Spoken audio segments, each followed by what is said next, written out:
Serial गहना जेवर या जंजीर में आयुष्मान कहता है कि तुम्हें नीचे नींद आती है, चलो नीचे सो जाते हैं, आज मैं भी यहीं सोऊंगा।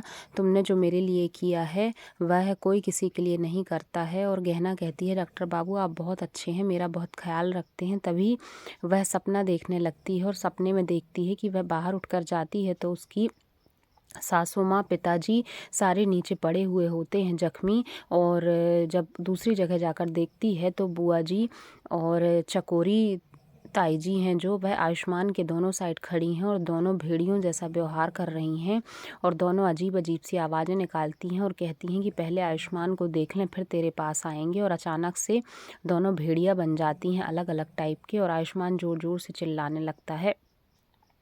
तभी अचानक नींद खुलती है गहना की, तो वह सपना देख रही होती है और कहती है कहीं ये सच तो नहीं है। फिर वह सच में बाहर जाती है। उसे कमरे में ना बुआ जी दिखती ना चकोरी ताई जी दिखती हैं। वह डर जाती है और सोचती है कि कहीं सच में ये दोनों ही तो नहीं है। और फिर उसे परछाई दिखती है किसी की, वह जोर से चिल्लाती है वहाँ कौन है।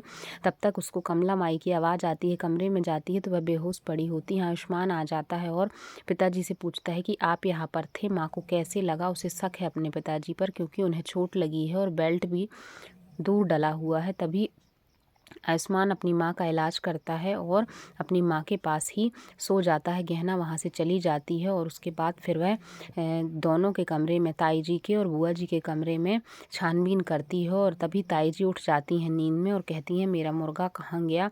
उसे तभी बाहर से मंगाया हुआ नॉनवेज मिलता है और वह उसे लेकर बाहर चली जाती है, सबके कमरों में छानबीन करती है। जब बुआ जी के कमरे में छानबीन कर रही होती है तब उसे खरोंचने के निशान दिखते हैं एकदम लंबे नाखून वाले टेबल के ऊपर। उन्हें शक होता है और एक कोट भी मिलता है।